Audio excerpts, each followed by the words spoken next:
Welcome back, Pokemon fans. Angel of the Night here. We are back again with the Grand Challenge 2025 Part 1, and of course we are getting into battle number 39. Now, it would appear that my little preset for the intro thing there goofed up again, but I'll eventually get that fixed at some point. But our opponent is going to lead off here with a Pelipper and a Toxicroak, and of course the Pelipper is going to be able to set up the Drizzle. Now, the first thing I think of when I see this team is that the Toxicroak may actually happen to have dry skin. Any kind of water moves or any kind of water tends to rehydrate that Toxicroak and give it a little bit of HP back. But what we're going to do here, we're going to go in for the Terrestrialization into our Amoonguss, so that way we become a Terra Water type, and that way we don't actually get crazy amounts of damage from a Hurricane. Hurricane, of course, does have the possibility of hitting a lot more. The accuracy is higher, especially in the rain.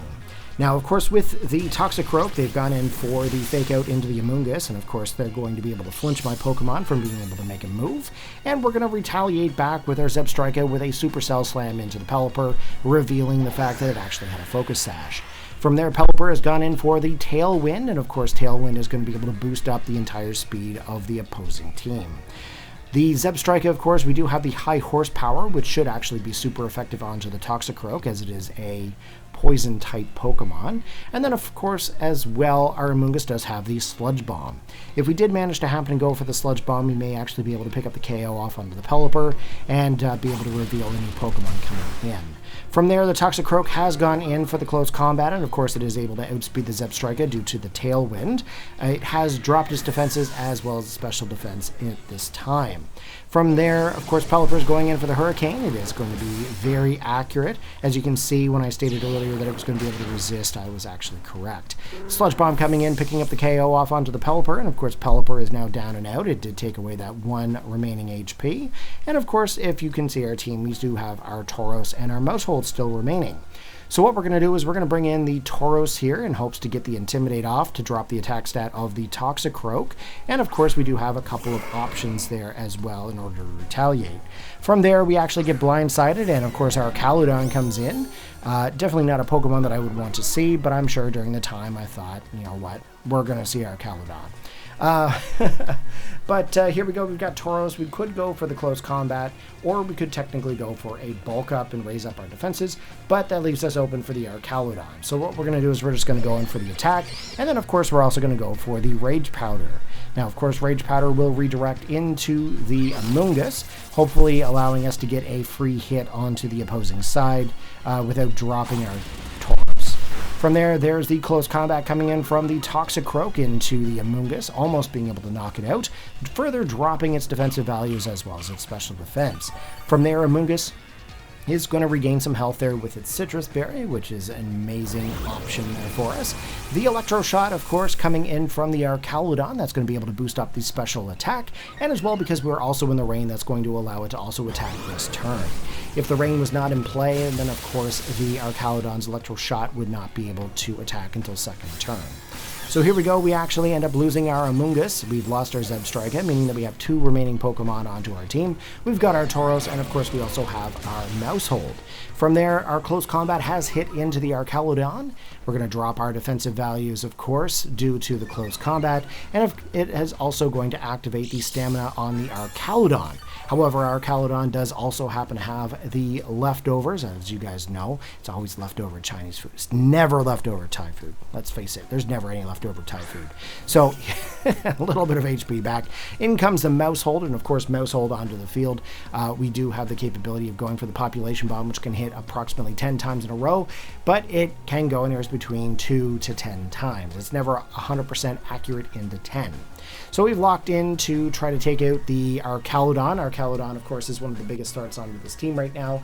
Even one hit onto that Toxicroak's going to go down. It's basically down by about, if I'm not mistaken, I believe the defensive drops are about 1.5, or even, actually no, I think they're 1.5 every time. So I think they're probably about -3 right now in defense. So even if we do end up going for the Population Bomb should be able to pick up the KO off onto that Toxicroak. However, our Caludon has ended up going in for the Protect here, and of course it's not going to receive any damage this turn. Here comes the close combat from the Toxicroak into the Tauros. Tauros barely holding on by about 10 HP, and then of course it is also dropping its defensive values. Here comes in the Population Bomb, that is 1, As you can see, that actually does quite a lot of damage. Only one? What the? I thought it would only be able to do 1 to... I thought it was able to do 2 to 10. I thought it was always 2 times, but... Looks like this poor Maushold has only been able to hit 1 time in a row. Oh my god, this is not looking good for me right now. Anyways, they're going to regain a little bit of health there from the leftovers, and of course the Tailwind has petered out. We're going to lock in for the attack with the Tauros and of course as well the Maushold. Hopefully we'll get a little bit more damage with that population bomb here as time goes on. But the Toxicroak may not actually be able to outspeed this turn. Looks like Maushold is now the fastest Pokemon onto the field, and it is able to hit more than 1 population bomb. Oh my god, that was so scary. Tauros, of course, is onto the field, able to outspeed our Arcaludon, and then, of course, we get the close combat here, picking up the KO onto the Arcaludon. So, we actually have 2 Pokemon remaining, while our opponent has 1 Pokemon on the opposing side. Maushold seems to be the Pokemon that is going to be able to attack first onto this battle.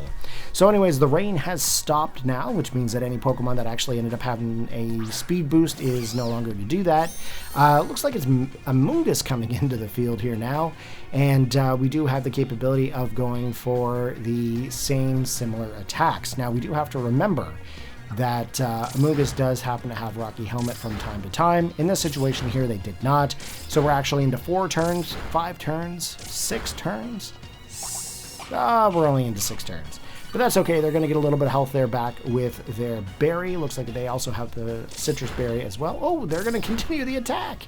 Ho-ho! Maushold trying to make up for lost ground in the previous match.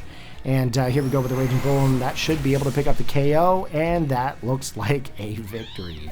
If you guys enjoyed the battle there today, you know what to do. Go ahead and give it a big thumbs up, post your comments down below, and I'll catch you guys next time. Peace out.